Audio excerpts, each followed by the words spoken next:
আল্লাহর নবীর বিশ্ববিখ্যাত সাহাবী হযরত ওমর আর একটা সেকেন্ড দেরি করলেন না, সাথে সাথে আলীর হাতটা ধরে সোজা রওনা করলেন আরাফার দিকে। আরাফার ময়দানে যাওয়ার পর তাকায় দেখে একটা লোক নামাজ আদায় করতেছে তার চারপাশ দিয়ে উটগুলো বিচরণ করতেছে। সুবহানাল্লাহ পড়ুন। ওয়াইস আল কারনী যখন দেখলেন তার সামনে দিয়ে দুইজন লোক আসতেছে, তো উনি নামাজ সংক্ষিপ্ত করে দিলেন, তাড়াতাড়ি নামাজ শেষ করে দিলেন। শেষ করে ডাক দিয়ে বলতেছে, আপনারা কে? সে তো কোনোদিন হযরতে ওমরকে দেখে নাই, সে তো কোনোদিন হযরতে আলীকে দেখে নাই। ডাক দিয়া বলে, আপনারা কে? বলে, আমরা আল্লাহর নবীর দুইজন সাহাবী। আল্লাহু আকবার। হযরত আলী ডাক দিয়া বলছে, উনি হচ্ছেন আমিরুল মুমিনিন হযরতে ওমর, আর আমি হচ্ছি আলী ইবনে আবি তালেব। বিশ্বাস করেন, সাথে সাথে ওয়াইস আল কারনী কাঁপা শুরু করে দিয়েছে। ডাক দিয়া বলতেছে, আপনারা আল্লাহর নবীর সাহাবী, আপনারা আল্লাহর নবীর সাহাবী, আমার দরজায় কেন আসছেন? হযরত ওমর ফারুক রাদিয়াল্লাহু তাআলা আনহু ডাক দিয়া বলছে, ওয়াইস আর দেরি করো না, তাড়াতাড়ি দুটি হাত আল্লাহর দরবারে উঠায়া দাও। সুবহানাল্লাহ। ওয়াইস আল কারনী বলছে, আপনাদের সামনে আমি দোয়া করব? আমার কি কোনো যোগ্যতা আছে? আমি তো নবীকেও কোনোদিন দেখতে পারি নাই, সাহাবী হতে পারি নাই।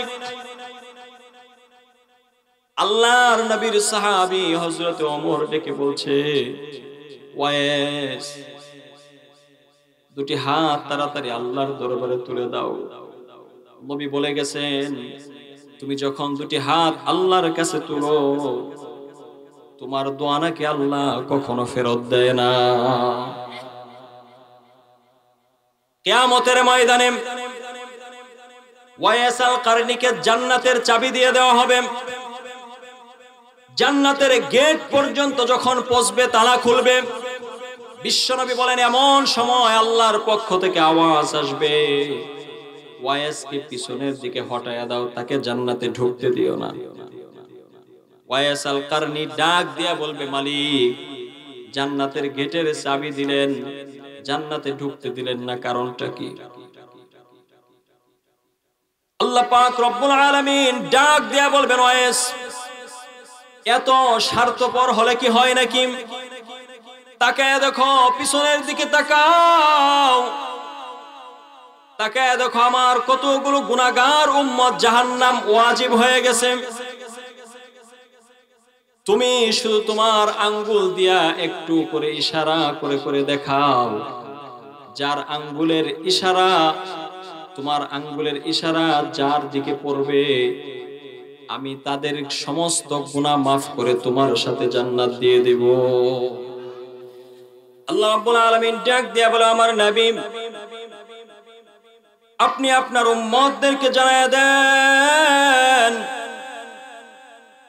তাদের নামাজগুলি যেন হয় আমি আল্লাহর জন্য, তাদের রোজাগুলি যেন হয় আমি আল্লাহর জন্য, তাদের ওয়াজ শোনার কুরবানি, রাত জাগার কুরবানি যেন হয় আমি আল্লাহর জন্য।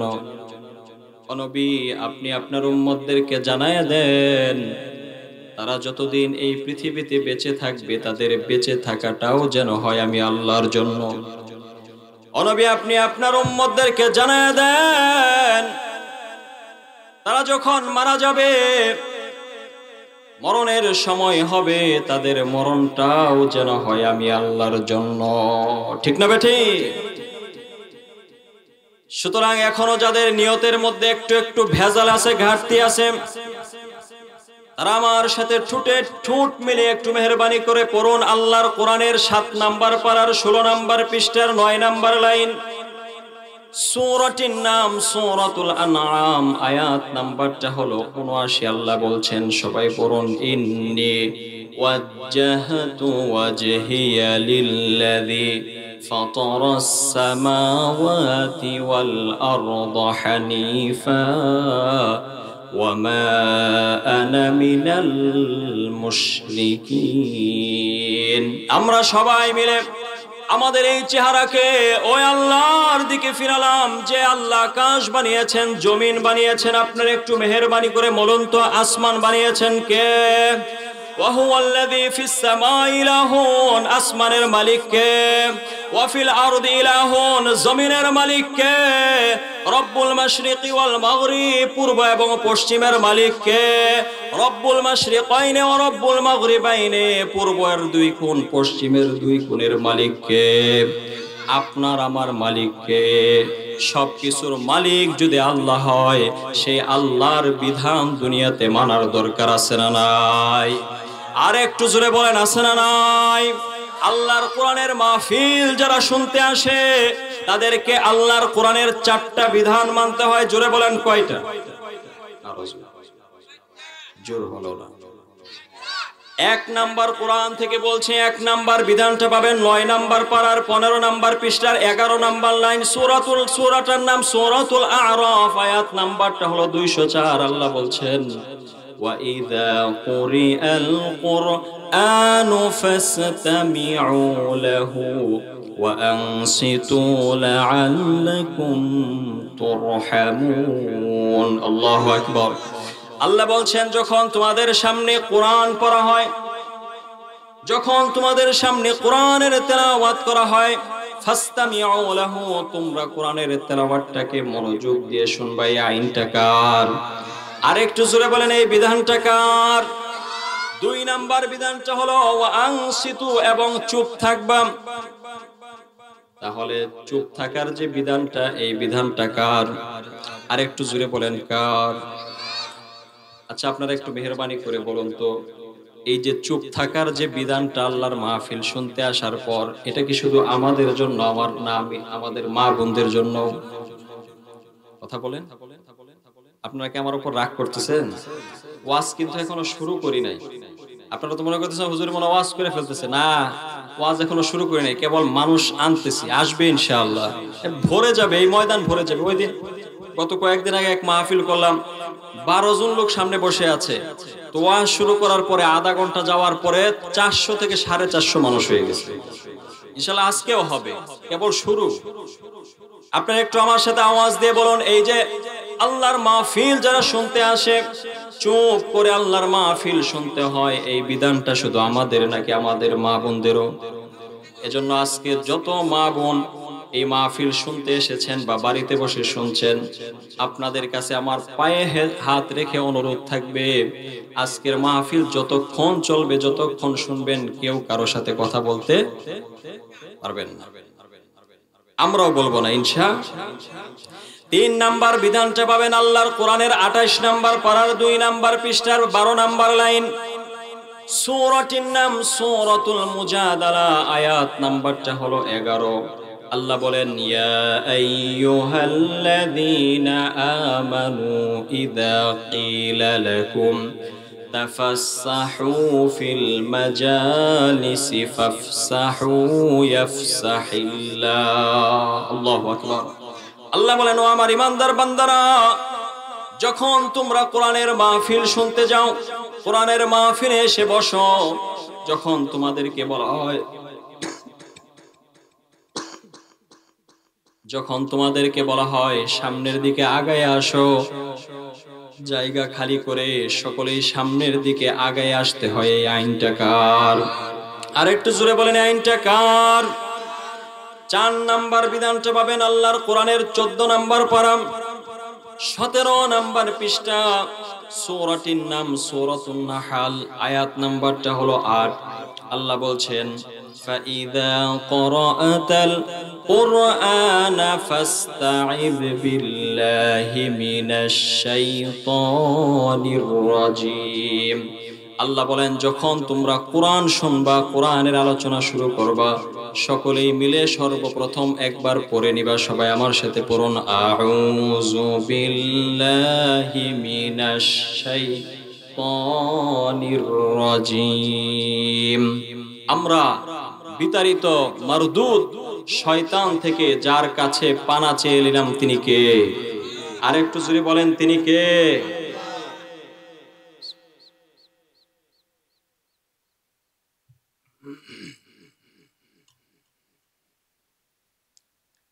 আপনি একটু মেহেরবানি করে এখন বলুন, আজকের মাহফিলে আপনারা যে আলোচনা শুনবেন, কোরআন হাদিস থেকে শুনবেন নাকি কিচ্ছা কাহিনী শুনবেন?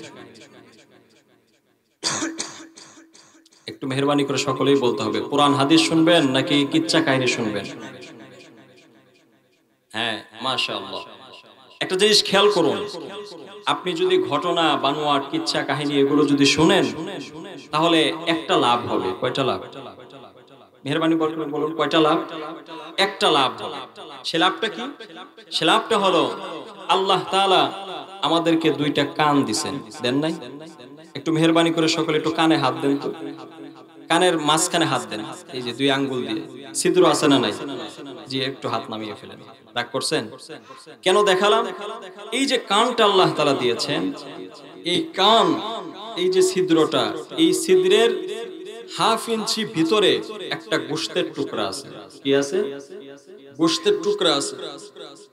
এই গোশতের টুকরার মধ্যে বিজ্ঞানীরা মাইক্রোস্কোপ মেশিন লাগিয়ে দিয়েছে। এই ছোট্ট গোশতের টুকরার মধ্যে 20 কোটি মেশিন বসানো আছে। সুবহানাল্লাহ বললেন না? কয় কোটি? 20 কোটি মেশিন বসানো আছে। তো আপনি বলবেন যে এত মেশিন বসানোর কারণটা কি কানের মধ্যে? এর কারণ হলো এক একটা মেশিনের কাজ এক একটা। আজকের মাহফিলের যিনি সভাপতি মুহতারাম উস্তাদ, উনি যদি এখন কথা বলেন, আমি যদি ওই দিকে তাকায় থাকি, তাহলে কিন্তু ওনার কথাটা আমি বুঝতে পারবো আজকের মাহফিলের সভাপতি সাহেব কি করতেছে, কথা বলতেছে।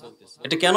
কারণ ওই যে 20 কোটি মেশিন, ওটার একটা দিয়ে ওনার কথাই শুধু পাস হইতেছে, অন্য কারো কথা পাস হয়।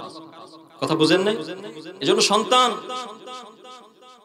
মা যখন ফোন দেয় বা মার কাছে যখন সন্তান ফোন দেয়, মা কিন্তু বুঝতে পারে যে আমার সন্তান কি দিয়েছে, ফোন দিয়েছে। কেন?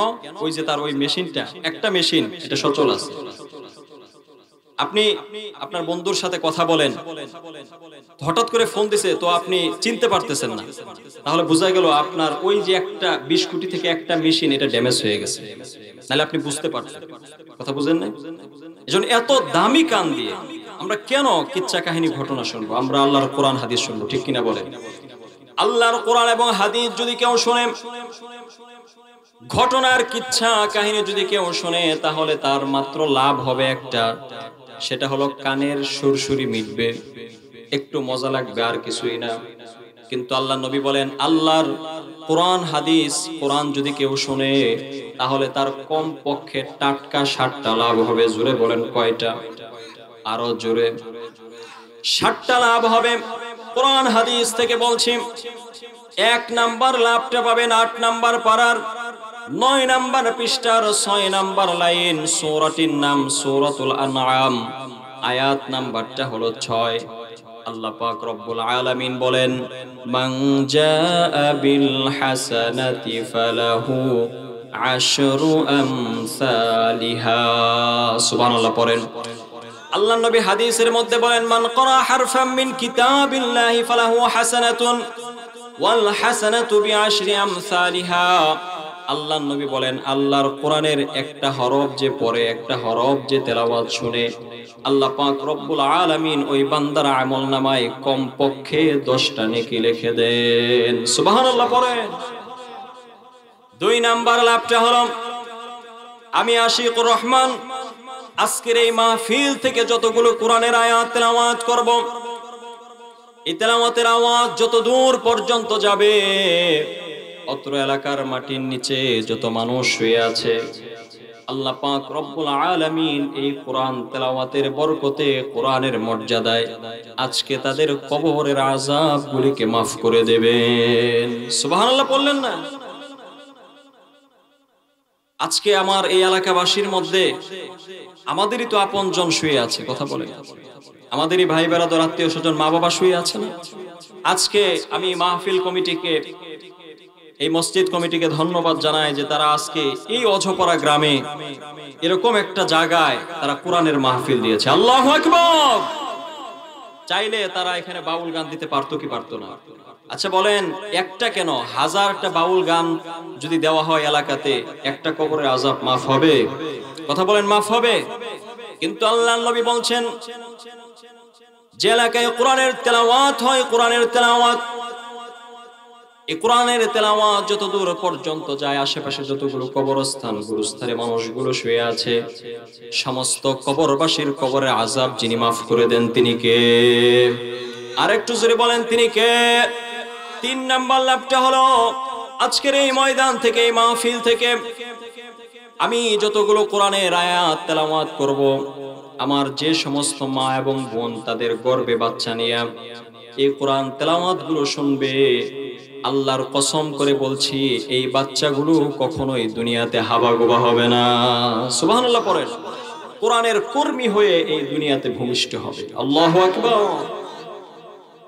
4 নাম্বার কোরআন শোনার, হাদিস শোনার 4 নাম্বার লাভটা হলো, আল্লাহর নবী বলেন, লা ইয়াকউদু কওমুন ইয়াযকুরুনাল্লাহা তাআলা ইল্লা হাফাতহুমুল মালায়েকা ওয়া গাশিয়াহুমুর রাহমা ওয়া নাযালাত আলাইহিমুস সাকিনা ওয়া যাকারাহুমুল্লাহু ফী মান ইনদা।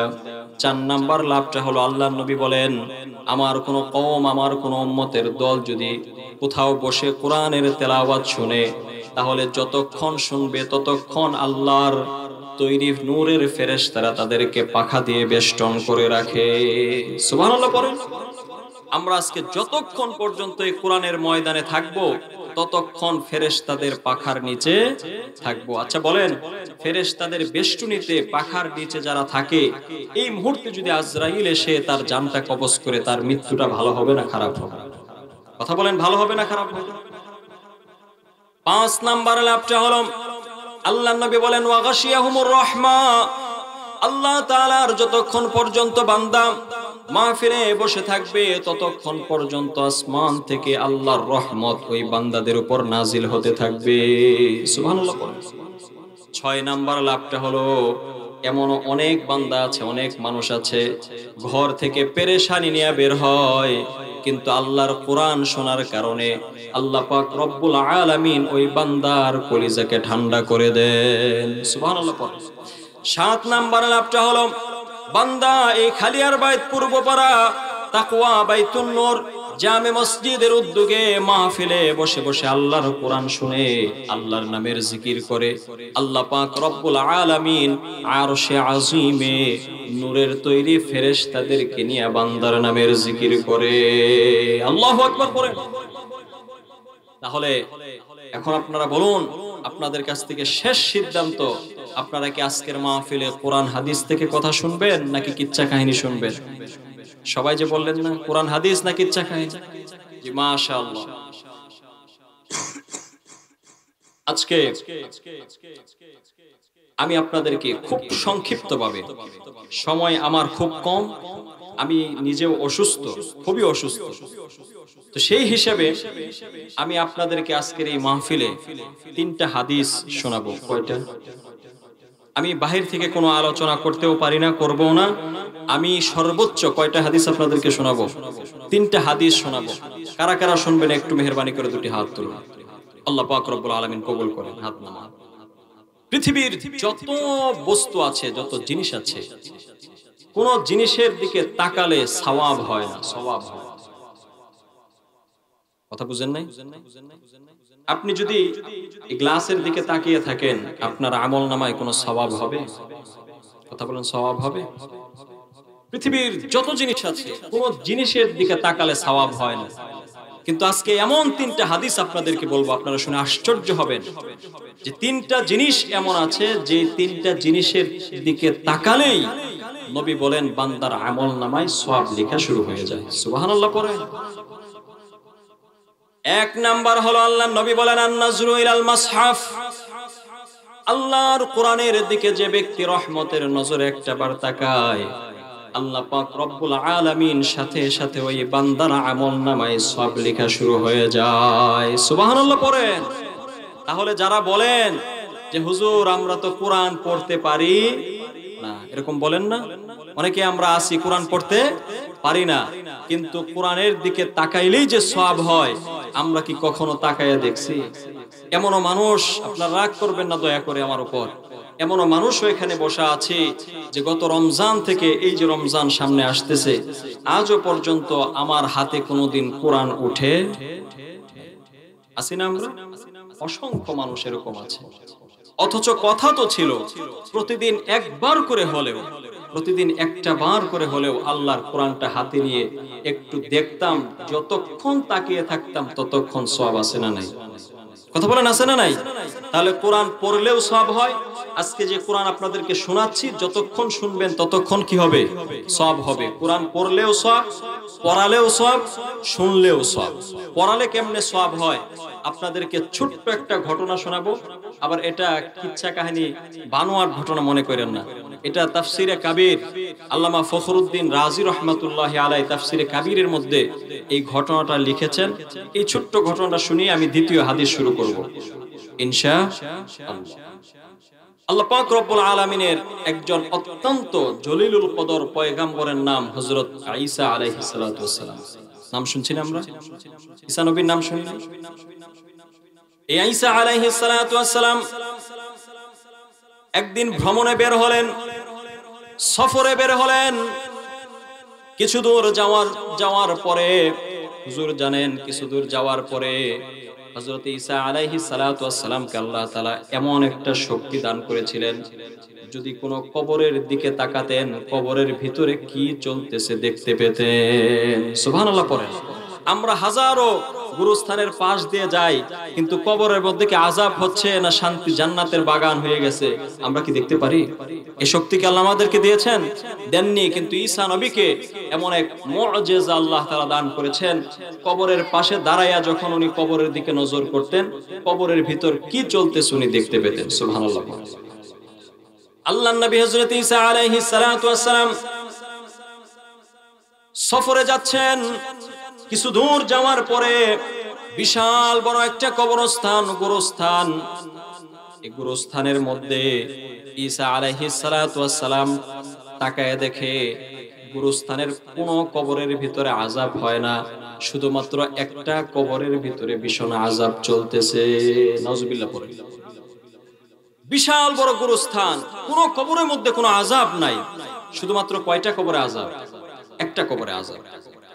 তো উনি মনে মনে চিন্তা করলেন হয়তো লোকটা কি ছিল? গুনাহগার ছিল। গুনাহের কারণে তো কবরে আযাব হয়। তো লোকটা মনে হয় গুনাহগার ছিল, থাক আমি চলে যাই। তো ঈসা আলাইহিস সালাতু ওয়াস সালাম চলে গেলেন। কিছুদিন পরে ৫-৬ মাস পরে যখন উনি বাড়ির দিকে ফিরতেছেন, ওই যে গুরুস্থান যেখানে দাঁড়িয়ে দেখেছিলেন একটা কবরের মধ্যে আযাব হয়, সেই জায়গাতে এসে আবার দাঁড়িয়ে নজর করে দেখতেছেন যেই কবরের মধ্যে যাওয়ার সময় আযাব হচ্ছিল এই কবরটা আল্লাহ তাআলা জান্নাতের বাগান বানিয়ে দিয়েছেন। আর একটু জোরে বলেন সুবহানাল্লাহ। এবার ঈসা আলাইহিস সালাতু ওয়াস সালামের জানার কৌতূহল জাগছে, হায়রে যাওয়ার সময় দেখলাম এই কবরের মধ্যে আযাব হইতেছে, কিন্তু আসার সময় দেখি কবরটা জান্নাতের বাগান হয়ে গেছে, কারণটা কি? এটাকে আমি বুঝানোর জন্য আমি এভাবে বলি, আপনাদের যে মসজিদ, মহল্লার মসজিদ, এটা কয়তলা? মেহেরবানি করে সকলে বলুন কয়তলা? একতলা মসজিদ। তো আপনি এই মসজিদের সামনে দিয়ে হেঁটে যাচ্ছেন, তো দেখলেন মসজিদ একতলা। তো ঢাকা গেলেন সফরে, তো আপনি ৬ মাস পরে ফিরে আইসা দেখলেন যে আপনাদের এই মহল্লার মসজিদ এটা ২০ তলা হয়ে গেছে। তো তখন আপনার জানার কৌতূহল জাগবে না? হায় হায়, যাওয়ার সময় দেখলাম একতলা, তখন কিন্তু আপনার জানার কৌতূহল জাগে নাই, কিন্তু আসার সময় দেখতেছেন ২০ তলা হয়ে গেছে। তখন অবশ্যই আপনি কাউকে না কাউকে জিজ্ঞাসা করবেন যে ভাই আমাদের মসজিদ দেখে গেলাম একতলা, এটা ২০ তলা হইল কেমনে? এটা জিজ্ঞেস করবেন না? আল্লাহর নবী হযরত ঈসা আলাইহিস সালাতু ওয়াস সালাম এটাকে বলছে, মালিক যাওয়ার সময় দেখলাম এই কবরটার মধ্যে ভীষণ আযাব হয়, ও মালিক আসার সময় দেখি কবরটা জান্নাতের বাগান হয়ে গেছে, কারণটা কি? আল্লাহ পাক রব্বুল আলামিন ঈসা পয়গম্বরকে ডাক দিয়া বলে, আমার নবী এই লোকটা দুনিয়াতে থাকা অবস্থায় এমন কোন গুনাহ নাই সে করে নাই, সমস্ত গুনাহ তার দ্বারা হয়ে গেছে, কিন্তু সে যখন দুনিয়া থেকে বিদায় নেবে বিদায় নেওয়ার সময় তার স্ত্রীর গর্ভে একটা সন্তান রেখে এসেছে, আর স্ত্রীকে ওসিয়ত করেছে। আমাদের সমাজের মানুষ মৃত্যুর আগে ওসিয়ত করে কি করে না? ওসিয়ত বুঝেন না আপনারা? ওসিয়ত শব্দটা আরবি শব্দ।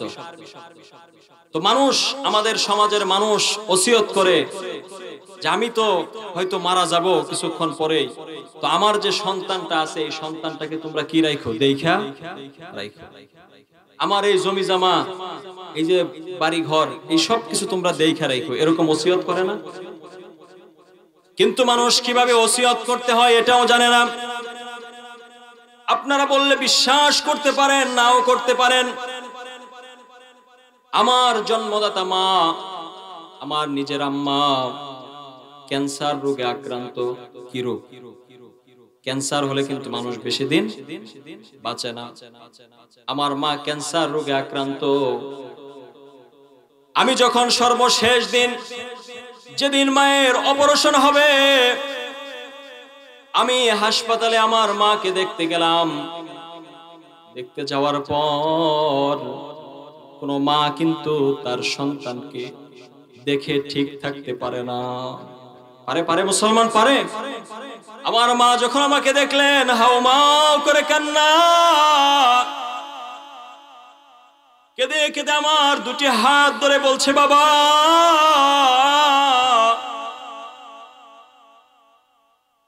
আমি মনে হয় আর বাঁচবো না। এত বড় রোগ থেকে আল্লাহ মনে হয় আমাকে আর শিফা দান করবে না বাবা। অপারেশন হবে কিছুক্ষণ পরে, অপারেশন হয়তো নাও ফিরতে পারি, কিন্তু বাবা তোমার কাছে আমার পক্ষ থেকে 3টা ওসিয়ত তোমার কাছে রেখে যাই। সুবহানাল্লাহ পড়ে। মা যেমন সন্তানকে ওসিয়ত করেও তেমন, কথা বুঝেন না? বাবা যেমন, দাদা যেমন তার নাতিকে ওসিয়ত করে তেমন। বিশ্বাস করেন, আমার মা এখনো বেঁচে আছে, আপনি গিয়ে জিজ্ঞাসা করেও দেখতে পারবেন। আমার মামাকে 2 হাত ধরে ডেকে বলছে, বাবা আমি মনে হয় আর বাঁচবো না, কিন্তু আমার 3টা ওসিয়ত আছে তোমার কাছে। 1 নাম্বার ওসিয়তটা হলো, তুমি পৃথিবীতে যতদিন বেঁচে থাকবা, যতদিন তোমাকে আল্লাহ বাঁচিয়ে রাখে, কোনদিন দুনিয়াতে নামাজ ছাড়তে পারবা না। আল্লাহু আকবার। এরকম ওসিয়ত আজকে আমাদের সমাজের মানুষ করে? মুসলমান করে? কথা বলেন। আমার মা ডেকে বলছে, বাবা পৃথিবীর যে কোনো জায়গায় যাও, যেখানে নামাজের সময় হবে, সাথে সাথে আজানের সাথে সাথে নামাজটা পড়ে নিবা। এটা আমার পক্ষ থেকে 1 নাম্বার তোমার প্রতি ওসিয়ত। সুবহানাল্লাহ পড়ে। ওসিয়তটা ভালো না খারাপ? আর একটু কথা বলেন, ভালো না খারাপ? 2 নাম্বার ওসিয়তটা হলো, বাবা তোমার ওরসে আমার যতগুলো নাতি নাতনি আসবে, যতগুলো সন্তান তোমার পৃথিবীতে ভূমিষ্ঠ হবে, আমার এই নাতি নাতনিগুলোকে, তোমার এই সন্তানগুলোকে তুমি কোরআনের হাফেজ বানাবা, দ্বীনি শিক্ষায় শিক্ষিত করবা। সুবহানাল্লাহ। 3 নাম্বার ওসিয়তটা হলো, বাবা 2টি হাত এভাবে ধরে মা ডেকে বলছে, বাবারে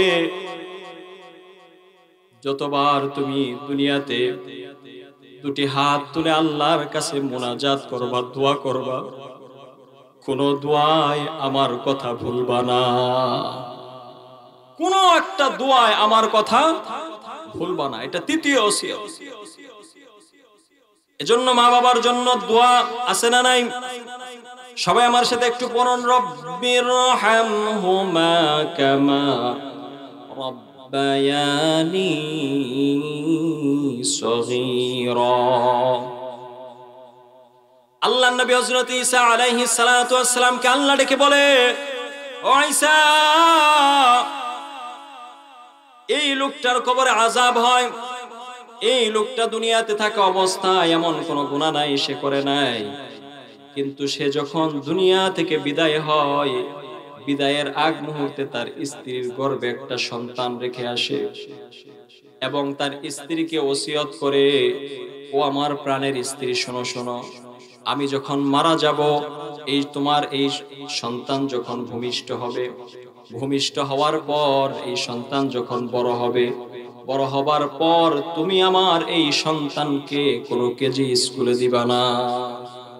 ইহুদি নাসারা খ্রিস্টানদের পরিচালিত কোন স্কুলে দিবা না, তুমি আমার এই সন্তানকে সরাসরি আল্লাহর কোরআন শেখার জন্য মাদ্রাসায় ভর্তি করে দিবা। সুবহানাল্লাহ। লোকটা মারা গেল, লোকটার কবরের ভিতরে আযাব হয়, তার সন্তানটা ভূমিষ্ঠ হয়ে গেল। সন্তানের বয়স যখন 5 বছর, কয় বছর? 5 বছর। স্ত্রী চিন্তা করে, আমার স্বামীর ওসিয়ত, স্বামীর কথা মানার দরকার আছে না নাই? কথা বলেন, আছে না নাই? ডাক দিয়া বলে, আমার স্বামী আমাকে ওসিয়ত করেছে, আমার এই সন্তানকে যেন আমি কোনো কেজি স্কুলে না দেই, ইহুদি নাসারা খ্রিস্টানদের পরিচালিত কোনো স্কুলে যাতে না দেই। এই কথা চিন্তা করে মৃত ব্যক্তির স্ত্রী তার ছোট্ট 5 বছরের শিশু সন্তানকে নিয়ে মক্তবের দিকে, সকালে মসজিদে দেখবেন হুজুররা মক্তব পড়ায়, আছে না নাই? মক্তবের দিকে রওনা হয়ে গেছে, গিয়ে ডাক দিয়ে বলছে, হুজুর, এই যে আমার ছোট্ট সন্তান আজকে থেকে আপনার কাছে কোরআন শিখবে, কোরআন পড়বে। ছোট্ট বাচ্চাকে হুজুর সুন্দর করে কোলে নেয়, চুমু খায়, সুন্দর করে দুটি হাত ধুইয়ে সুন্দর করে ওযু করায়া মাদ্রাসার ভিতরে, মসজিদের ভিতরে মক্তবের সামনে বসায়া, টেবিলের সামনে বসায়া হুজুর বলতেছে, ও আমার ছাত্র, তুমি আমার সাথে সাথে পড়ো, বিসমিল্লাহির রহমানির রহিম। সুবহানাল্লাহ।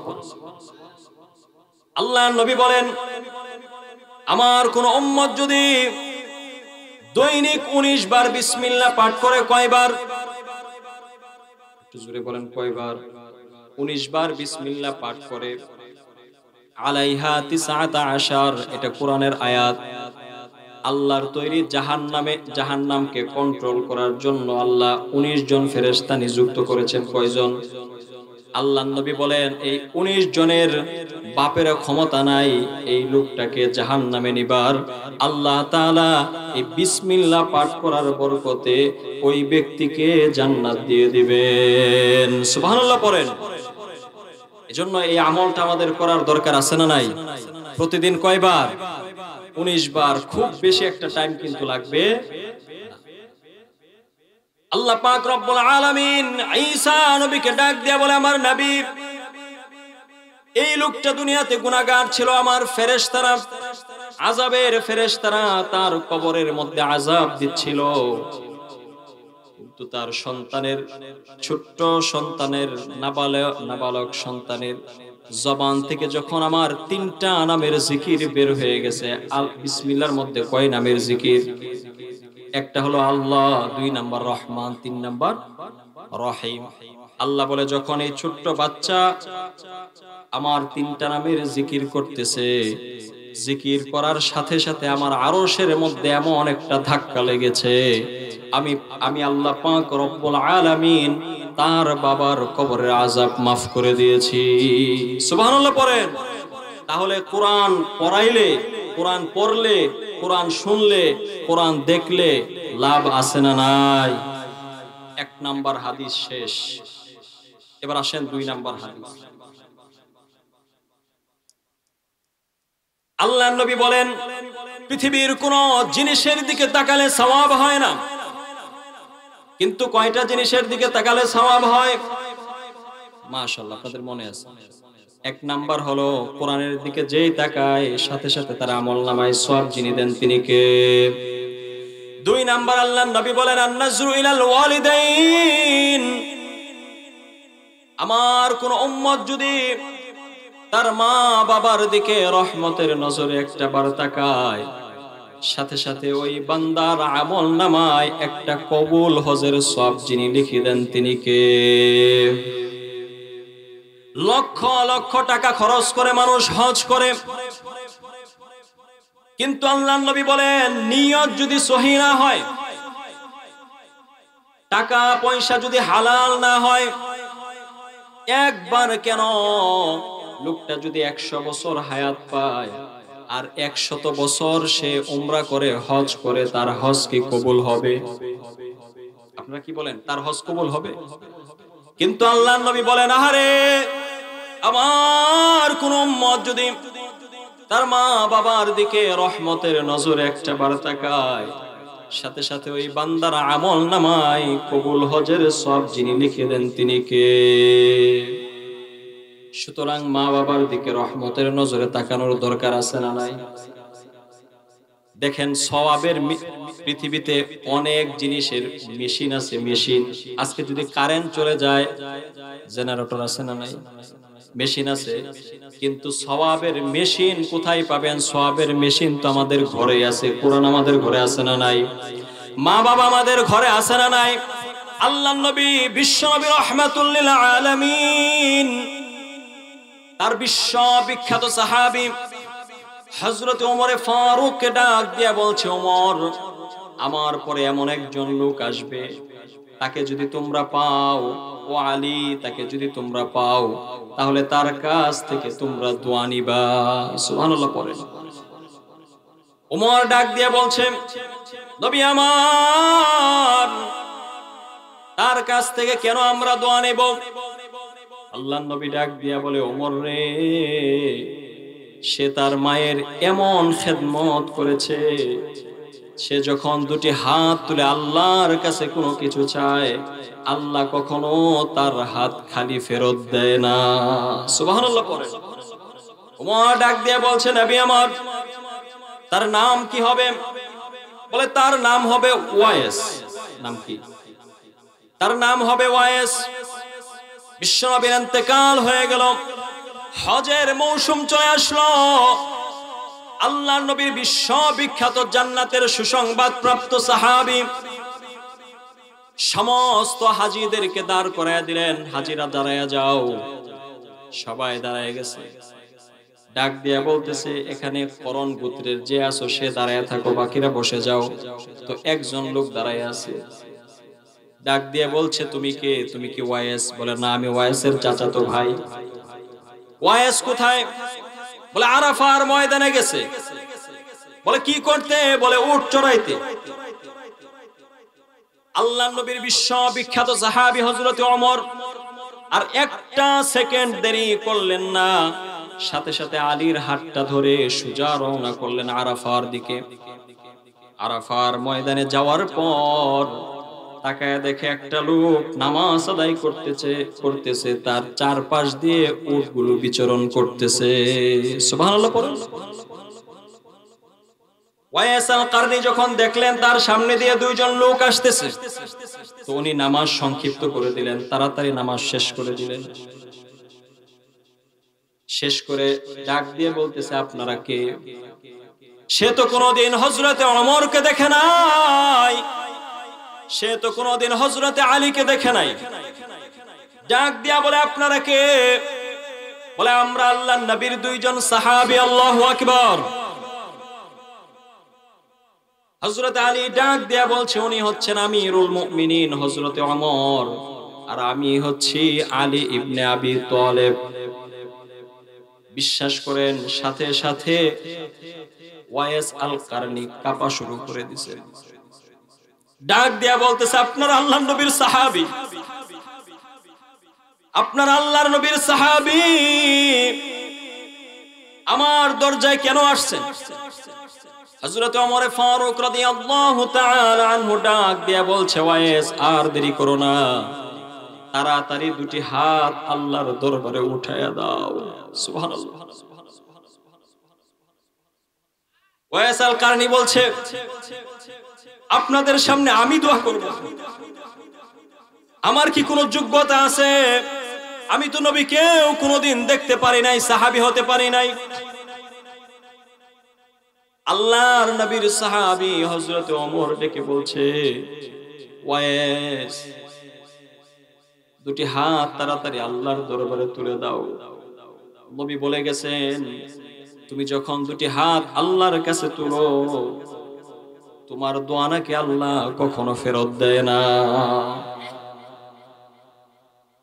কিয়ামতের ময়দানে ওয়াইস আল কারনিকে জান্নাতের চাবি দিয়ে দেওয়া হবে। জান্নাতের গেট পর্যন্ত যখন পৌঁছবে, তালা খুলবে, বিশ্বনবী বলেন এমন সময় আল্লাহর পক্ষ থেকে আওয়াজ আসবে, ওয়াইসকে পিছনের দিকে হটায়া দাও, তাকে জান্নাতে ঢুকতে দিও না। ওয়াইস আল কারনি ডাক দিয়া বলবে, মালিক, জান্নাতের গেটের চাবি দিলেন, জান্নাতে ঢুকতে দিলেন না, কারণটা কি? আল্লাহ পাক রব্বুল আলামিন ডাক দিয়া বলবেন, ওয়াইস, এত স্বার্থপর হলে কি হয় নাকি? তাকায় দেখো, পিছনের দিকে তাকাও, তাকায় দেখো আমার কতগুলো গুনাহগার উম্মত জাহান্নাম ওয়াজিব হয়ে গেছে। তুমি শুধু তোমার আঙ্গুল দিয়া একটু করে ইশারা করে করে দেখাও, যার আঙ্গুলের ইশারা, তোমার আঙ্গুলের ইশারা যার দিকে পড়বে, আমি তাদের সমস্ত গুনাহ মাফ করে তোমার সাথে জান্নাত দিয়ে দেব। কিসের বরকত? মা কি খেদমত। যেন বিশ্বনবী বলেন, তোমার বাবা তোমার জান্নাতের সবচাইতে বড় দরজা। আল্লাহু আকবার। যে তার বাবাকে নারাজ করলো, সে তার জান্নাতের গেটে তালা ঝুলিয়ে দিল। নাউজুবিল্লাহ পড়েন। এজন্য মা বাবার খেদমত করার দরকার আছে না নাই? একটু জোরে বলেন, আছে না নাই? বিশ্বনবীর জলিলুল কদর সাহাবীরা নবীকে ডাক দিয়ে বলছে, নবী আমার, আমরা যে টাকা পয়সা ইনকাম করে রোজগার করি, এই টাকা পয়সাগুলো আমরা কোথায় এবং কিভাবে খরচ করব? বিশ্বনবী নবীজি সাল্লাল্লাহু আলাইহি ওয়াসাল্লামের উপর সাথে সাথে কোরআনের আয়াত নাজিল হয়ে গেল। আল্লাহ বলেন, ইয়াসআলুনাকা মাযা ইউনফিকুনা কুল মা আনফাকতুম মিন খায়রিন ফালিল ওয়ালিদাইন। সুবহানাল্লাহ। আল্লাহর নবী বিশ্বনবী সাহাবীদেরকে ডাক দিয়ে বলেন, আমার সাহাবারা শোনো শোনো, তোমরা তোমাদের কষ্টে উপার্জিত সম্পদগুলো ভালো রাস্তায় খরচ করবা। এক নাম্বার ভালো কাজ হলো, ভালো রাস্তা হলো, তোমরা তোমাদের এই সম্পদগুলা সর্বপ্রথম খরচ করবা তোমার মা বাবার উপর। সুবহানাল্লাহ পড়েন। তাহলে আমার কষ্টে উপার্জিত সম্পদ, আমার চাকরির প্রথম ইনকামের টাকা, আমার ব্যবসার প্রথম উপার্জনের টাকা সর্বপ্রথম খরচ করতে হবে কার উপর? আপনারা আমার ওয়াজ বুঝেন নাই? সর্বপ্রথম খরচ করতে হবে কার উপর? আমার এক বন্ধু মালয়েশিয়া থেকে ফোন দিয়ে বলছে, বন্ধু, আমি তো বাংলাদেশ থেকে নিয়ত করে এসেছিলাম যে প্রথম মাসে যে টাকাটা পাবো, এই টাকাটা সম্পূর্ণই মসজিদে দান করে দেব। আচ্ছা, এই কাজটা ভালো না খারাপ? মসজিদে টাকা পয়সা দান করা ভালো না খারাপ? আজকে আমরা সকলেই মন মানসিকতা নিয়ে আসছি যে আজকে আমরা মসজিদে দান করব। কথা বলেন ঠিক কিনা? তো সে বলছে যে আমি তো নিয়ত করে বাংলাদেশ থেকে এসেছি যে প্রথম মাসের যে হাদিয়াটা পাবো, বেতনটা পাবো, এটা পুরোটাই আমি মসজিদে দান করে দেব। আমি বললাম, না, এটা হবে না। বলে, কি বলেন? বললাম, হ্যাঁ, সর্বপ্রথম তোমার কষ্টে অর্জিত সম্পদ খরচ করতে হবে তোমার মা বাবার উপর। কার উপর? কিন্তু আজকে বড় কষ্ট লাগে, বড় দুঃখ লাগে। আজকে মার ঘরে একটা মশারি নাই, আর এই বেয়াকুফ 500 টাকা দিয়ে মশারি কিনে পীরের দরবারে যায়, পীরকে মশারি হাদিয়া দিতে। আছে না নাই?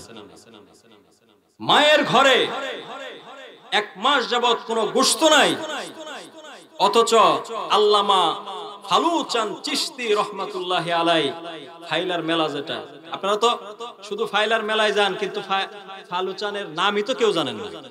পুরো নামই তো কেউ বলতে পারবেন না। আমি জানি, আমি গেছি। হুজুর আপনি গেছেন, দেখার জন্য গেছেন। হয় কি, নাম কি? আল্লামা শাহ সুফি ফালু চাঁদ চিশতি রহমাতুল্লাহ। বাপরে বাপ, অবাক মেলামেশা, গাঞ্জা খাওয়ার ধুম, আর ছাগল আর মুরগ খাওয়া আছে না নাই? আপনারা দেখেন না এই সাইড পুরোটা এরকম খাবার দাবার চলছে। তো যারা ওখানে যায়, এই গরু ছাগল আর খাসি নিয়ে যে যায়, দেখবেন এরা মা বাবার কোনো খোঁজ রাখে? আল্লাহর কসম করে বলছি, এরকম একটা ছাগল আর একটা বকরি কেন, হাজারটা বকরি নিয়ে যদি তুমি পীরের দরবারে যাও, সেটা হকপন্থী পীর হোক আর বাতিল পন্থী পীর হোক, যাই হোক না কেন, তোমার মা বাবা যদি না খেয়ে থাকে, আল্লাহর কসম করে বলছি, তোমার পীর সাহেব খুশি হলেও আল্লাহ তোমার উপর খুশি হবে না। আর চিল্লায়া বলেন ঠিক কিনা? বেশি দূরে কিন্তু আমার বাড়ি না, দেবরাজ। আমি 2021 সালে এই কথাটা আমি অনেক জায়গায় বলেছি। 2021 সাল রমজান মাস, 27 রমজান। 27 রমজান রাত্রে কি? শবে কদর। এই শবে কদরের রাত্রিতে আমাকে এক লোক দাওয়াত করেছে। তো আমি ওনার দাওয়াতের ডাকে সাড়া দিয়েছি। তো ইফতারের আগে যখন দাওয়াত খেতে গেছি, তো ডাক দিয়ে বললাম যে আপনার বাবা কোথায়? তো উনি আমাকে হেসে হেসে জবাব দিচ্ছে, বাবাকে তো ইফতারের দাওয়াত করি নাই। নাউজুবিল্লাহ বললেন না? এরপরে বললাম আপনার মাকে? বলে মাকেও তো ইফতারের দাওয়াত করি। আমি গেলাম ওনার মার ঘরে। রমজান মাসের কথা বলছি, বিন্দু পরিমাণ মিথ্যা কথা বলছি না। আমি লোকটার নাম বললে আপনারা সবাই চিনবেন, কিন্তু আমি নাম বলবো না। তো গেলাম মার ঘরে, গিয়ে দেখি মা ইফতার বানাচ্ছে আর দু চোখ বেয়ে বেয়ে পানি পড়তেছে। ছেলের ঘরে দাওয়াত, পাশাপাশি ঘর ভিন্ন খায়, কিন্তু মা বাবা ছেলের ইফতারির দাওয়াত পায় না। আমি তো আমার নিজের ভাষায় বলি, এরকম 27 রমজান কেন, শবে কদর কেন, স্বয়ং আরশে আজিমে প্রথম আসমানে ধরেন, প্রথম আসমানে যদি সমস্ত ফেরেশতাদেরকে দাওয়াত করে, আর মা বাবা যদি তার দাওয়াতে শরীক না হয়, দাওয়াত না দেয়, এই দাওয়াতে বিন্দু পরিমাণ কোনো লাভ হবে? মুসলমান হবে? সুতরাং আপনাদের পায়ে হাত রেখে আমি বলবো, যাদের মা বাবা আছে, আপনি ভিনো খান, কোনো অসুবিধা নেই, কিন্তু আপনার মাকে দেখার দায়িত্ব আপনার বউয়ের না, আপনার। কথা বুঝেন নাই? এখন আপনি যদি আপনার বউকে দেওয়া দায়িত্ব পালন করতে পারেন, এটা আপনার জন্য সৌভাগ্য। কিন্তু যদি পালন করতে না পারেন, তাহলে আপনার নিজে মায়ের খেদমত করতে হবে। এজন্য আল্লাহ পাক রব্বুল আলামিন আমাদের সকলকে মা বাবার সঠিক খেদমত করার তৌফিক দান করুন। আরো জোরে পড়েন আমিন। তাহলে দ্বিতীয় নাম্বার হাদিসও শেষ। 3 নাম্বার, আল্লাহর নবী বলেন, 3টা জিনিসের দিকে তাকালেই সওয়াব হয়। 1 নাম্বার হলো আন-নাজরু ইলাল মাসহাফ, কোরআন শরীফের দিকে, আল্লাহর কোরআনের দিকে যেই তাকায়, সাথে সাথে তার আমলনামায় সওয়াব লেখা শুরু হয়ে যায়। 2 নাম্বার হলো আন-নাজরু ইলাল ওয়ালিদাইন, মা বাবার দিকে, রহমতের দিকে, রহমতের নজরে। আল্লাহর নবী বলেন, আমার কোন উম্মত যদি তাকায়, সাথে সাথে ওই বান্দার আমলনামায় একটা কবুল হজের সওয়াব লেখা হয়ে যায়। 3 নাম্বার হলো আন-নাজরু ইলাল কাবা, আল্লাহর নবী বলেন, আমার কোন উম্মত যদি আল্লাহর ঘর বাইতুল্লাহ কাবার দিকে একটাবার রহমতের নজরের দিকে তাকায়, সাথে সাথে ওই বান্দাকে আল্লাহ তাআলা 20টা রহমত নাজিল করে দেন। কয়টা রহমত? 20টা রহমত শুধু তাকালেই আপনার যায় কাবা শরীফ ধরতে হবে। এজন্য কাবার প্রেম, আল্লাহর ঘরের মহাব্বত আমাদের অন্তরে আছে না নাই? আমরা আল্লাহর ঘরকে মহাব্বত করি বেশ কয়েকটা কারণে। তার মধ্যে 1 নাম্বার কারণ হলো কাবা কার ঘর। আর একটু জোরে বলেন কার ঘর? এই যে মসজিদ কার ঘর? আমরা আল্লাহ তাআলাকে ভালোবাসি, আল্লাহর মহাব্বতে আজকের কোরআনের মাহফিল শুনতে এসেছি। আল্লাহকে যেহেতু আমরা ভালোবাসি, এজন্য আল্লাহর ঘরকেও ভালোবাসি, ঠিক কিনা বেঠিক? মসজিদের প্রেম, কাবা ঘরের প্রেম আমাদের অন্তরে আছে না নাই? দেখবেন সুদখোর যারা, ঘুষখোর, জীবনে কোনোদিন নামাজ পড়ে না, মসজিদের বারান্দায়ও আসে না, কিন্তু সেও যদি শুনে যে আমাদের মসজিদের মহল্লার মসজিদে আগুন লেগেছে, দেখবেন সুদখোর সবার আগে দৌড়ে আসবে। আপনারা আমার সাথে একমত না? সবার আগে সে দৌড়ায় আসবে। এটা কেন? ঘরটা কার? আল্লাহর। ঘুষখোর সবার আগে মসজিদে দৌড়ায় আসবে আগুন নিবানোর জন্য। 2 নাম্বার কারণ হলো আমরা কাবাকে কেন ভালোবাসি? কাবা ঘরের মধ্যে এমন একটা পাথর আছে, পাথর এত সুন্দর একটা পাথর আল্লাহ তাআলা এই কাবা ঘরে স্থাপন করে দিয়েছেন। আল্লাহর নবী বলেন, কারো টাকা যদি হালাল হয় আর নিয়তটা যদি সহি হয়, শর্ত কয়টা? 2টা। 1 নাম্বার শর্ত হলো আল্লাহর নবী বলেন, ও আমার উম্মত শোনো শোনো, তোমার নিয়ত যদি সহি থাকে, টাকা পয়সাগুলো যদি তোমার হালাল হয়, আর ওই যে মক্কায় যে পাথরটা স্থাপন করা আছে নামটা হচ্ছে হজরে আসওয়াদ। নাম কি? হজরে আসওয়াদ। আমরা যারা সফর করেছি বাইতুল্লাহ, আমরা সেই পাথরটা দেখেছি। মাশাআল্লাহ, চুমাও খেয়েছেন। আল্লাহর নবী বলেন, যদি টাকা পয়সা হালাল হয় আর নিয়তটা যদি সহি হয়, আর ওই হজরে আসওয়াদ কালো পাথরে যদি বান্দা একটা চুমা দিতে পারে, আল্লাহ পাক রব্বুল আলামিন বলেন তার জিন্দেগীর পিছনের সমস্ত গুনাহ মাফ হয়ে যায়। শুধু গুনাহ মাফ হয় এমন না, শুধু গুনাহ মাফ হয় এমন না, সে আল্লাহর প্রিয় পাত্র হয়ে যায়। আপনারা বলবেন, গুনাহ মাফ হলে তো এমনি এমনি আল্লাহর প্রিয় পাত্র হওয়া যায় না। মনে করেন আপনার সন্তান আপনাকে লাথি মেরেছে, নাউজুবিল্লাহ পড়েন। তো এটা কেন বললাম? কারণ সন্তানও পিতামাতাকে লাথি মারে কি মারে না? তো আপনার সন্তান আপনাকে লাথি মেরেছে, তো আপনি সালিশ বিচার ডাকছেন, তো এলাকার মুরব্বীরা বলছে তুমি তোমার বাবার গায়ে লাথি মেরেছো, তুমি এখন মাফ চাও। তো তার বাবা তাকে মাফ করতে চাচ্ছে না, কিন্তু সমাজের চাপে বলতেছে ঠিক আছে আমি আমার সন্তানকে মাফ করে দিলাম, কিন্তু মনে মনে কি মাফ করছে? বাহিরে মাফ করছে, কিন্তু মনে মনে তার ব্যথাটা কিন্তু ঠিকই আছে। এজন্য আল্লাহ বলেন, হজরে আসওয়াদে যদি কেউ চুমু দেয়, তাহলে তার পিছনের সমস্ত গুনাহ আল্লাহ মাফ করে দেন।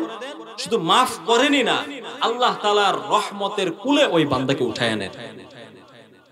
বলেন, যার ভাগ্য খুশনসিব, এত ভালো, তার পরকালীন জীবন সুন্দর হবে না মন্দ হবে? ভালো হবে না খারাপ হবে? এই জন্য আমরা কাবাকে ভালোবাসার 3 নাম্বার কারণটা হলো, কাবা শরীফের মধ্যে এমন একটা কূপ আছে। কূপ চিনেন না আপনারা? কুয়া। আগেকার দিনে তো কুয়াই ছিল বেশি, আমরা হয়তো কম দেখেছি, কিন্তু আপনারা তো এটা দেখে অভ্যস্ত, এটা থেকে পানি খেয়ে অভ্যস্ত। তোমার এই সন্তান তোমায় চেয়েছিল, তোমাকে দিয়েছি, কেমন লাগে? 86 বছরে যদি কারো সন্তান হয়, এই সন্তানের আদর ভালোবাসা কম না বেশি? জোরে বলেন, কম না বেশি? ইব্রাহিম আলাইহিস সালাতু ওয়াস সালাম সন্তানকে কোলে নেয়, বুকে নেয়, চুমু খায়, আদর করে। আল্লাহ পাক রব্বুল আলামিন ডাক দিয়া বলে, ইব্রাহিম, এই যে সন্তান চেয়েছিলা সন্তান দিয়েছি, কিন্তু এই সন্তানকে তুমি তোমার নিজের কাছে রাখতে পারবা না। আল্লাহু আকবার বলেন। আচ্ছা বলেন, একটু মেহেরবানি করে বোঝার চেষ্টা করুন। আমাকে যদি এখন আপনারা বলেন, হুজুর আপনি এখান থেকে উঠে চলে যান, তো আমি কি বলবো? কেন, কি সমস্যা হয়েছে? এটা বলবো না আমি? কিন্তু ইব্রাহিম আলাইহিস সালাতু ওয়াস সালাম আল্লাহ তাআলার এমন এক পয়গম্বর, আল্লাহ বলছেন, ইব্রাহিম, যে সন্তান তোমাকে দিয়েছি এই সন্তানকে তুমি তোমার নিজের কাছে রাখতে পারবা না। তো ইব্রাহিমের বলার দরকার ছিল, আল্লাহ কেন রাখতে পারবে? এটা প্রশ্ন আসে না? কিন্তু আল্লাহ পাক রব্বুল আলামিনের নবী ইব্রাহিম আলাইহিস সালাতু ওয়াস সালাম আল্লাহকে ডেকে ডেকে বলছে, মালিক, সন্তানকে নিজের কাছে রাখতে পারবো না, তো সন্তানকে কি করব? আল্লাহ পাক রব্বুল আলামিন ডেকে ডেকে বলছে, ইব্রাহিম, আমার একটা শহর আছে, নাম বাক্কা শহর। কি শহর? সবাই বলেন, কি শহর? বাক্কা শহর কোনটাকে বলা হয়? মাশাআল্লাহ, কোরআনে আছে, ইন্না আউওয়ালা বাইতিন wudi'a লিন-নাসি লাল্লাযী বিবাক্কাতা মুবারাকান ওয়া হুদাল লিল-আলামিন। আল্লাহু আকবার। আল্লাহ বলে, ইব্রাহিম, আমার একটা শহর আছে, নাম বাক্কা শহর। আমি চাই আমার এই বাক্কা শহরটাকে আবাদ করব। আমি চাই তোমার এই সন্তান, তোমার স্ত্রীকে দিয়া আমি এই বাক্কা শহরটা আবাদ করব। সুবহানাল্লাহ পড়ে। ইব্রাহিম আলাইহিস সালাতু ওয়াস সালাম ডাক দিয়ে বলছে, আল্লাহ কোনো অসুবিধা নাই, আপনি আমার স্ত্রীকে সন্তানকে দিয়া আপনার শহর, পবিত্র শহর বাক্কা শহর আবাদ করবেন, এটা তো আমার খুশি। কিন্তু আল্লাহ পাক রব্বুল আলামিন ইব্রাহিমকে ডেকে ডেকে বলছে, ইব্রাহিম রে, আমি যে আমার এই বাক্কা শহরটা আবাদ করব, এই বাক্কা শহরের কিন্তু 4টা বৈশিষ্ট্য আছে। কয়টা বৈশিষ্ট্য? 4টা বৈশিষ্ট্য। তাফসীরের কিতাবে মুফাসসিরিনে কেরাম লিখেন, 1 নাম্বার বৈশিষ্ট্য হলো আল্লাহ পাক রব্বুল আলামিন ইব্রাহিমকে ডেকে ডেকে বলছে, ইব্রাহিম, আমার এই বাক্কা শহরের 1 নাম্বার বৈশিষ্ট্য হলো আমার এই বাক্কা শহরে খাবারের কোনো ব্যবস্থা নাই। কি নাই? খাবারের কোনো ব্যবস্থা নাই। 2 নম্বরে, আমার এই বাক্কা শহরে পানির কোনো ব্যবস্থা নাই। ইব্রাহিম আলাইহিস সালাতু ওয়াস সালাম আল্লাহকে ডেকে বলছে, মালিক, 3 নাম্বার আপনার বাক্কা শহরের বৈশিষ্ট্যটা বলেন। আল্লাহ পাক রব্বুল আলামিন ইব্রাহিমকে ডেকে ডেকে বলছে, ইব্রাহিম, আমার এই বাক্কা শহরের 3 নাম্বার বৈশিষ্ট্য হলো আমার এই বাক্কা শহরে গাছপালারও কোনো ব্যবস্থা নাই। 4 নাম্বার, আমার এই বাক্কা শহরের কোনো পশু পাখি নাই। রব্বুল আলামিনের পয়গম্বর ইব্রাহিম আলাইহিস সালাতু ওয়াস সালাম আল্লাহকে ডাক দিয়ে বলছে, মালিক, কোনো অসুবিধা নাই, আমি এখনই আমার স্ত্রী এবং সন্তানকে নিয়ে সেই বাক্কা শহরের দিকে রওনা হয়ে গেলাম। সুবহানাল্লাহ পড়ে। তাফসীরের কিতাবের মধ্যে আসছে, 1 ব্যাগ খেজুর আর 1 কলসি পানি। কয় ব্যাগ খেজুর? 1 ব্যাগ খেজুর আর 1 কলসি পানি নিয়ে স্ত্রী আর সন্তানকে নিয়ে বাক্কা শহরের দিকে রওনা হয়ে গেছে। সুবহানাল্লাহ। বাক্কা শহরে স্ত্রী আর সন্তানকে রাখার পর উনি যখন ফিরে আসতেছেন, পিছন দিক থেকে স্ত্রী ডাক দিয়ে বলছে, স্বামী আমার, আপনি কি আমাদেরকে এই জনমানবহীন মরু প্রান্তরে একা একা রেখে যাচ্ছে? এখানে তো কোনো খাবার নাই, কোনো পানি নাই, কোনো গাছপালা নাই, কোনো পশু পাখি নাই, কোনো মানুষজন নাই, কিছু নাই। এই জনমানবহীন মরু প্রান্তরে আপনি কি আমাকে আর আমার সন্তানকে একা একা রেখে যাচ্ছেন? ইব্রাহিম আলাইহিস সালাতু ওয়াস সালাম কোনো কথা বলে না, পিছনের দিকেও তাকায় না। কিছু দূর সামনে যাওয়ার পর স্ত্রী আবার ডাক দিয়া বলে, স্বামী আমার, আপনি যে এখানে আমাদেরকে একা একা রেখে যাচ্ছেন তাতে আমাদের কোনো অসুবিধা নাই, কিন্তু শুধু এতটুকু কথা আমাকে বলে যান, এই যে এই শহরটাতে আপনি যে আমাদেরকে রেখে যাচ্ছেন, এটা কি আপনার ইচ্ছায় নাকি কাবার মালিকের ইচ্ছায়? আল্লাহু আকবার বলেন। ইব্রাহিম আলাইহিস সালাতু ওয়াস সালাম তারপরেও পিছনের দিকে তাকায় না, কারণ পিছনের দিকে তাকাইলে, স্ত্রীর চেহারার দিকে তাকাইলে স্ত্রীর চেহারায় একটা মায়া আছে না নাই? শিশু সন্তান, দুগ্ধ পুষ্য সন্তানের দিকে তাকাইলে মায়া আছে না নাই? ইব্রাহিম আলাইহিস সালাম পিছনের দিকে তাকায় না,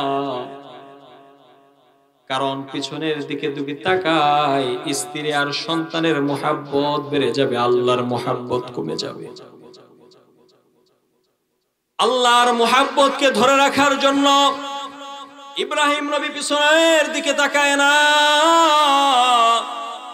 দু চোখ বেয়ে বেয়ে পানি পড়ে আর মাথা দিয়ে শুধু এভাবে ইশারা করে দেখায়, আমার স্ত্রী শোনো শোনো, এই যে জনমানবহীন মরু প্রান্তরে তোমাদেরকে রেখে যাচ্ছি, এটা আমার কোনো ইচ্ছা না, এটা কাবার মালিক আল্লাহর ইচ্ছা। আল্লাহু আকবার। ইব্রাহিম আলাইহিস সালাতু ওয়াস সালাম ওই দিন একটা দোয়া করেছিলেন। দোয়াটা আল্লাহর কাছে এত পছন্দনীয় হয়েছে, আল্লাহ পাক রব্বুল আলামিন তার মহাগ্রন্থে দোয়াটা নোট করে দিয়েছেন। ইব্রাহিম আলাইহিস সালাতু ওয়াস সালাম দোয়া করেছিলেন, রব্বানা ইন্নী আসকাউতু মিন যুররিয়্যাতি বিওয়াদিন গায়রি যী যার'ইন ইনদা বাইতিকাল মুহাররম ربنا ليقيموا الصلاة فاجعل أفئدة من الناس تهوي إليهم وارزقهم من الثمرات سبحان الله। আজকে সেই ইব্রাহিমের সেই ত্যাগ আর দোয়ার বিনিময়ে আজকে এই গোটা বাক্কা শহরটা মক্কা শহরে পরিণত হয়ে গেছে। এত বরকতের একটা দোয়া ইব্রাহিম নবী করেছিলেন। এজন্য আল্লাহ তাআলা এই কাবা শরীফে সৌদি আরবে এমন বরকত ঢেলে দিয়েছেন, বাংলাদেশ থেকে যখন মানুষ সৌদি আরবে যায় কিছুদিন পরেই যখন আসে তো যায় হ্যাংলা পাতলা, কিন্তু আসে কি হইয়া? স্বাস্থ্য। এটা কেন? কারণ এমন কোন ফলমূল নাই যেটা সেখানে নাই। অথচ একদিন ফলের কোনো গাছ কিচ্ছু ছিল না, পানি ছিল না, খাবার ছিল না, পশু পাখি কিছুই ছিল না, কিন্তু আজকে সেই ত্যাগ আর কুরবানির বিনিময়ে আজকে এই গোটা শহরটা মক্কা শহরে পরিণত হয়ে গেছে। সুবহানাল্লাহ। তাহলে এই মক্কা ঘর, কাবা ঘর, আন নাজরু ইলাল কাবা, কাবার দিকে যে মুহাব্বতের নজর একটাবার তাকায়, সাথে সাথে বান্দাকে 20টা রহমত যিনি ঢেলে দেন তিনি কে? আর একটু জোরে বলেন তিনি কে? তাহলে সেই আমাদের মহল্লার যে মসজিদ, এটাও কিন্তু কাবার একটা অংশ, কাবার একটা অংশ। ইতিহাস হয়তো অনেকে জানি অনেকে জানি না। ইব্রাহিম আলাইহিস সালাতু ওয়াস সালাম কাবা নির্মাণ করার পরে একটা পাথর বেঁচে গিয়েছিল। আল্লাহ পাক রব্বুল আলামিনকে ডেকে বললেন, মালিক, এই যে কাবা ঘর, বিশাল কাবা ঘর নির্মাণ করলাম, তো এখন এই পাথরটা কি করব, এটা তো বেশি হয়েছে।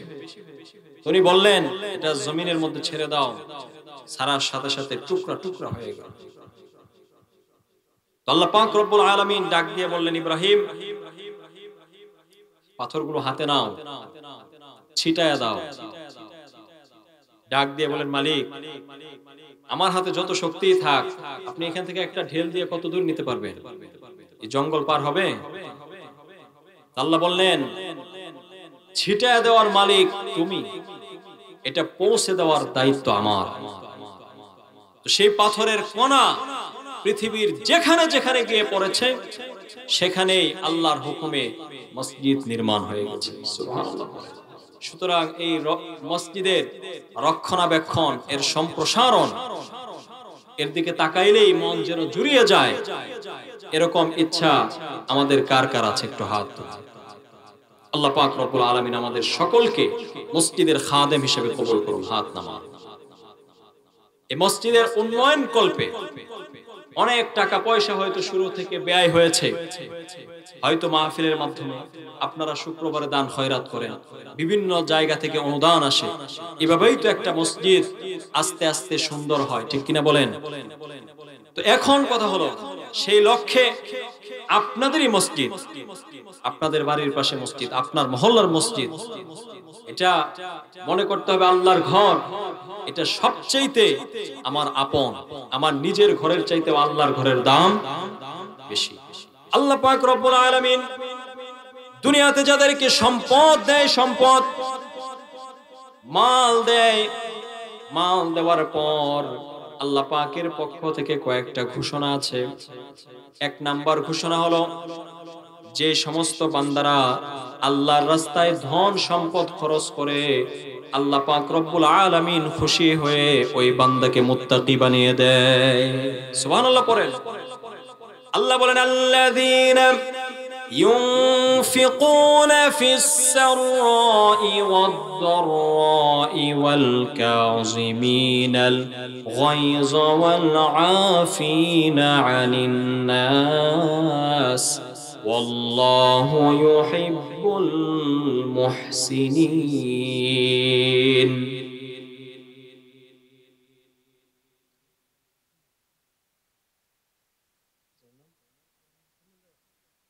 খলিলুর রহমান সাহেব 1000 টাকা বাকিতে আল্লাহর ঘর মসজিদকে মুহাব্বত করে দান করলেন। আল্লাহ পাক রব্বুল আলামিন ওনার দানকে কবুল করেন। শামসুল হক সাহেব, আল্লাহ পাক রব্বুল আলামিনের আরেক বান্দা শামসুল হক সাহেব, আল্লাহ পাক রব্বুল আলামিন ওনার দানকে কবুল করেন, জানে মালে বরকত দান করেন, সমস্ত প্রকার আপদ বিপদ থেকে ভাইকে হেফাজত করেন, পড়েন আমিন। আল্লাহ পাক রব্বুল আলামিনের কাছে ওই সমস্ত বান্দার দাম সবচাইতে বেশি, মুত্তাকি হয়ে যায় ওই সমস্ত বান্দারা যারা সুখে এবং দুঃখে সর্ব অবস্থায় একজনের জন্য দান করে। চিল্লায় বলেন তিনি কে? আরেকটু জোরে বলেন তিনি কে? মদিনার মধ্যে সবচাইতে গরীব সাহাবীর নাম হযরতে বেলাল। হযরতে বেলালের চাইতে মদিনার মধ্যে সবচাইতে গরীব সাহাবী। কেমন গরীব? পরনে একটা লুঙ্গি ছাড়া, সতর ঢাকার মতো কাপড় ছাড়া আর কোনো কাপড় নাই। সতর ঢাকার মতো কাপড় ছাড়া আর কোনো কি নাই? কাপড় নাই, কোনো সম্পদ নাই। বিশ্বনবী ডাক দিয়ে বলছেন, আনফিক ইয়া বেলাল, ও বেলাল তুমিও আল্লাহর রাস্তায় দান করো। অথচ নাভি থেকে নিয়ে হাঁটুর নিচ পর্যন্ত কাপড় ছাড়া, সতর ঢাকা ছাড়া কোনো কাপড়, কোনো কিছু নাই, কোনো সম্পদ নাই। মদিনার মধ্যে সবচাইতে কালো সাহাবী, গরীব সাহাবীর নাম হযরতে বেলাল। কিন্তু আল্লাহর কাছে দামটা এমন, বিশ্বনবী যখন মেরাজে গিয়েছিলেন, মেরাজে যাওয়ার পর জান্নাত ভ্রমণ করেছেন, জাহান্নাম ভ্রমণ করেছেন। জান্নাত ভ্রমণ যখন বিশ্বনবী করেছেন, বিশ্বনবী একটা পায়ের জুতার আওয়াজ শুনতে পেয়েছিলেন। জিবরাইলকে ডাক দিয়ে বলেন, জিবরাইল এই যে জুতার আওয়াজ শোনা যায়, এই জুতার আওয়াজটা কার? হযরত জিবরাইল ডাক দিয়ে বলেন, নবী এটা আপনার একজন সাহাবী। বলে, আমার কোন সাহাবী? আমার সামনে দিয়ে জুতার আওয়াজ শোনা যায়। বলে, আপনার মদিনার মধ্যে সবচাইতে যে গরীব সাহাবীরা ছিল আপনার মসজিদে নববীর মুয়াজ্জিন, এটা হলো সেই হযরতে বেলালের জুতার আওয়াজ। সুবহানাল্লাহ। আরিয়ান আল্লাহ তাআলার এক বান্দা আরিয়ান 700 টাকা করলো দান। আল্লাহ পাক রব্বুল আলামিন বাড়ায় দাও মান সম্মান, সমস্ত প্রকার আযাব গজব থেকে আল্লাহ তুমি হেফাজত করো। পরিবারস্থ যত মানুষ অন্ধকার কবরে চলে গেছে আল্লাহ মাফ করে দিন, পড়েন আমিন। খুরশেদ আলী সাহেব মারা গেছেন, কবরের জগতে আছেন। আল্লাহ পাক রব্বুল আলামিন কবরের জগৎ সুন্দর করুন, সুখময় করুন, কবরটাকে প্রশস্ত করুন, জান্নাতের সাথে কবরের সাথে একটা মিল। মার নামে 200 টাকা আল্লাহ পাক রব্বুল আলামিন ওনার দানকে কবুল করুন। বাপরে বেশি ভালোবাসেন? এই যে হ্যাঁ, মা জীবিত আছে? ও আচ্ছা আচ্ছা আচ্ছা, ইনশাআল্লাহ। আমার ভাই আবু সাইদ, আল্লাহ খেটে খাওয়া মানুষ, আল্লাহ পাক রব্বুল আলামিনের ঘরকে মুহাব্বত করে 200 টাকা করলো দান। আল্লাহ বাড়ায়া দাও মান সম্মান, কাজে মধ্যে বরকত দাও, হায়াতের মধ্যে বরকত দাও, রিজিকের মধ্যে বরকত দাও, সমস্ত প্রকার আপদ বিপদ বালা মুসিবত দূর করে দাও, পড়েন আমিন। বলছিলাম বেলালের কথা। হযরত বেলাল রাদিয়াল্লাহু তাআলা আনহু মদিনার মধ্যে সবচাইতে গরীব সাহাবী, পরনের লুঙ্গিটা ছাড়া আর কোনো কিছু তার কাছে নাই। এরকম একজন সাহাবীকে নবী ডাক দিয়ে বলছে, আনফিতিয়া বেলাল, ও বেলাল তুমিও আল্লাহর রাস্তায় খরচ করো। বেলালের মনোভাবটা এমন, বেলাল যেন বলতে চায়, নবী গো, যদি 17 টাকা ফরজ না হতো তাহলে আমি আমার লুঙ্গিটাও, আমি আমার 17 টাকার কাপড়টাও আল্লাহর রাস্তায় খরচ করে দিতাম। সুবহানাল্লাহ পড়েন। এলাকায় একটা মানুষ যে প্রতিদিন ভিক্ষা করে খায়, যে প্রতিদিন মানুষের দুয়ারে দুয়ারে যায়,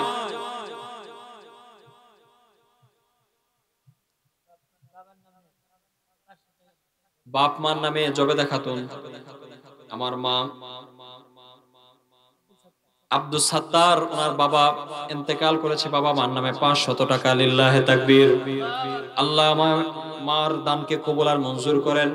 আল্লাহ দানের উসিলা করে তার মা বাবার জিন্দেগীর সমস্ত গুনাহগুলি আল্লাহ মাফ করে দেন, পড়েন আমিন।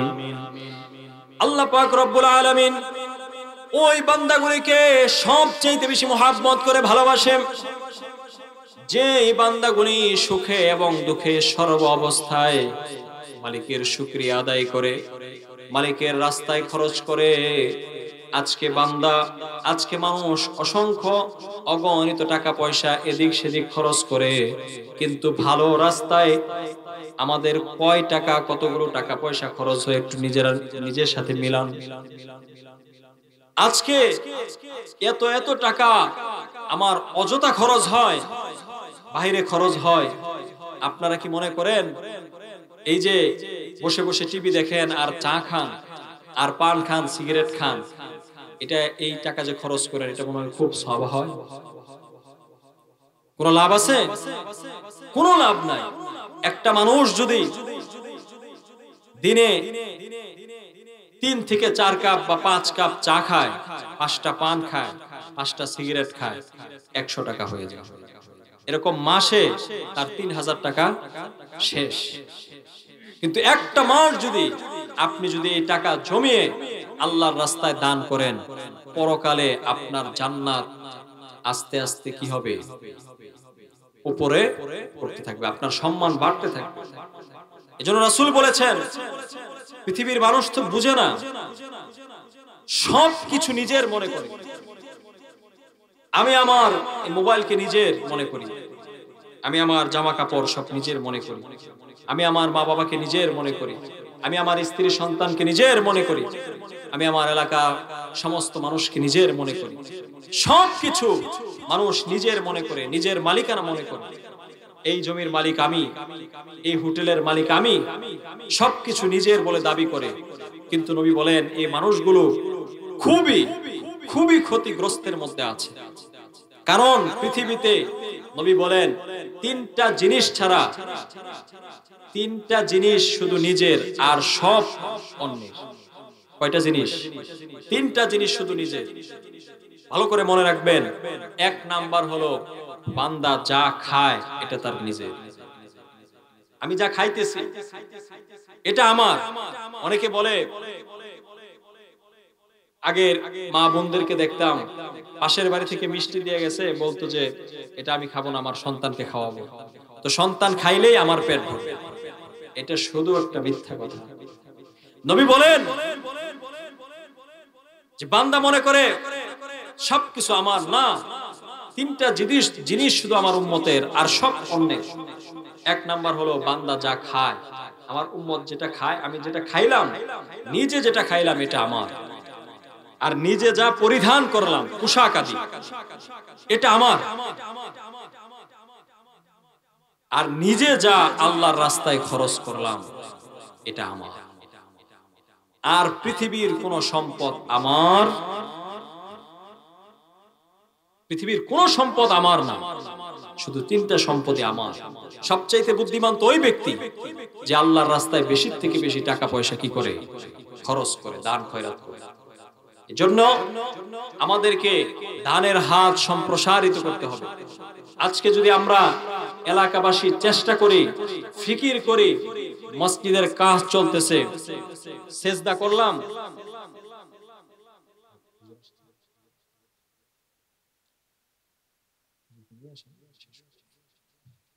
তো আজকে মসজিদে আমরা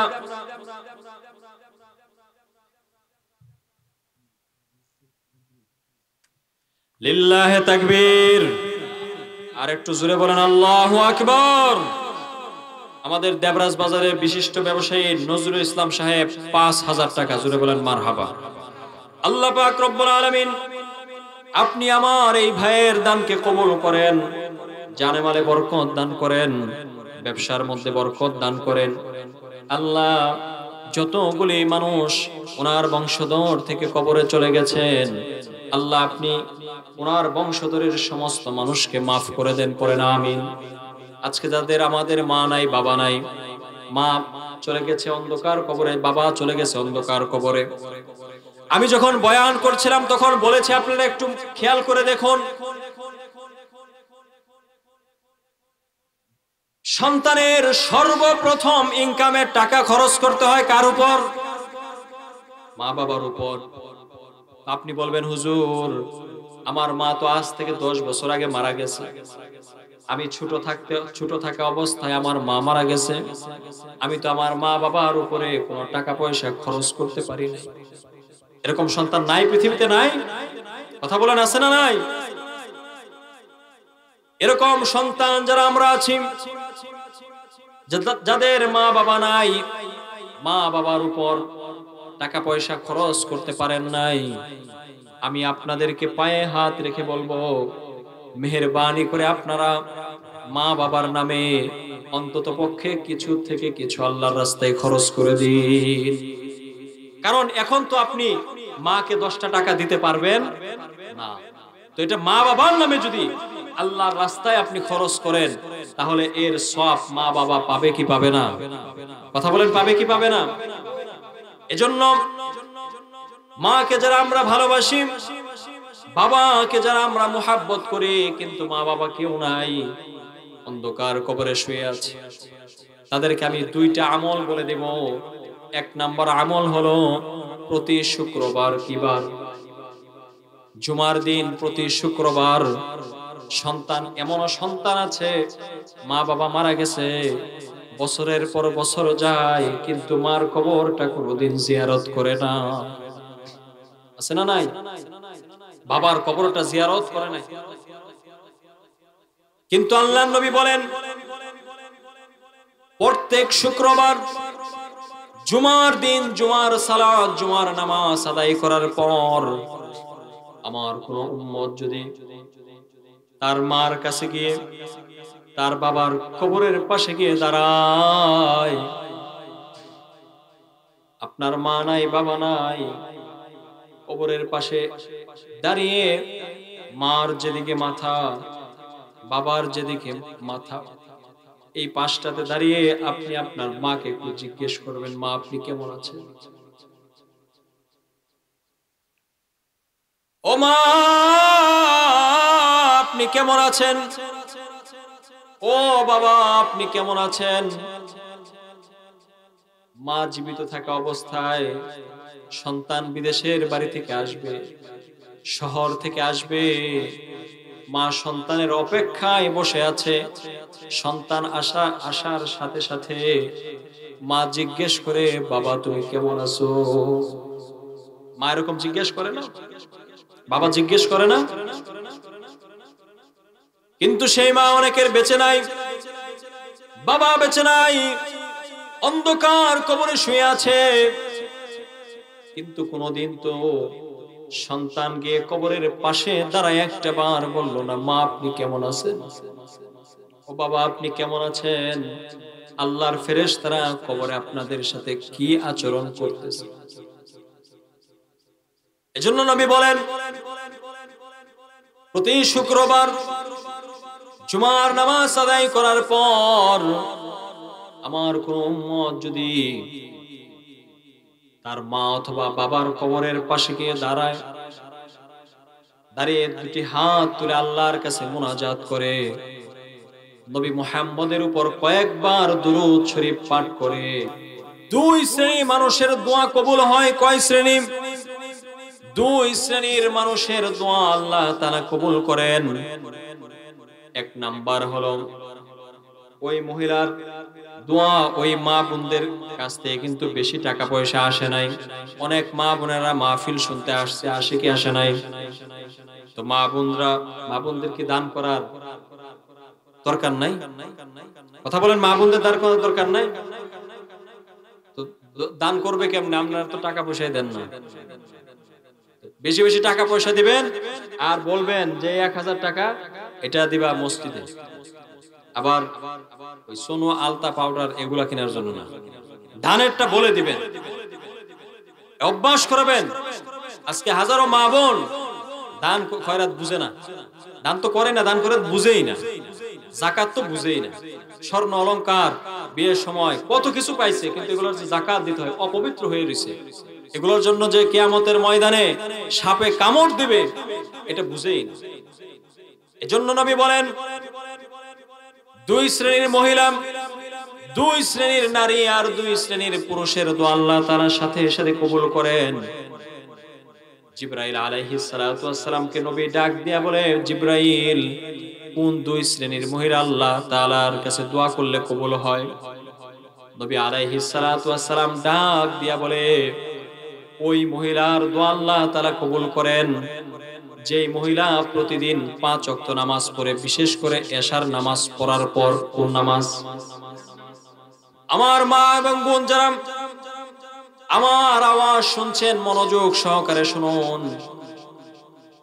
আমার যে সমস্ত মা এবং বোন এশার নামাজ পড়ার পর নবী মুহাম্মদের উপর কয়েকবার দুরূদ শরীফ পাঠ করে, কারণ দুরূদ ছাড়া আল্লাহ কোনো দোয়া কবুল করে না। এজন্য দুরূদ পড়ার দরকার আছে না নাই? এমনও বুজুর্গ উলামায়ে কেরামদের কাছ থেকে আমি এমনও শুনেছি, আপনার মনে অনেক ইচ্ছা আছে, আল্লাহর কাছে আপনি অনেক কিছু চাইবেন, কিন্তু সব কিছু কিন্তু মনে থাকে, কিন্তু আপনি চাইতেছেন আল্লাহর কাছে, হঠাৎ একটা ভুলে গেছেন। কিন্তু বুজুর্গদের মুখ থেকে শুনেছি, কোন বান্দা যদি শুধু দোয়া তুলে, হাত তুলে দোয়া করতে থাকে, আল্লাহুম্মা সাল্লি আলা মুহাম্মদ, আল্লাহুম্মা সাল্লি আলা মুহাম্মদ, আল্লাহুম্মা সাল্লি আলা মুহাম্মদ, এরকম নবী মুহাম্মদের উপর দুরূদ পড়তে থাকে, ফেরেশতারা খুঁজে খুঁজে খুঁজে খুঁজে বান্দার যত প্রয়োজন আছে, যত দোয়া আছে, সব দোয়া আল্লাহর কাছে কবুল হয়ে যায়।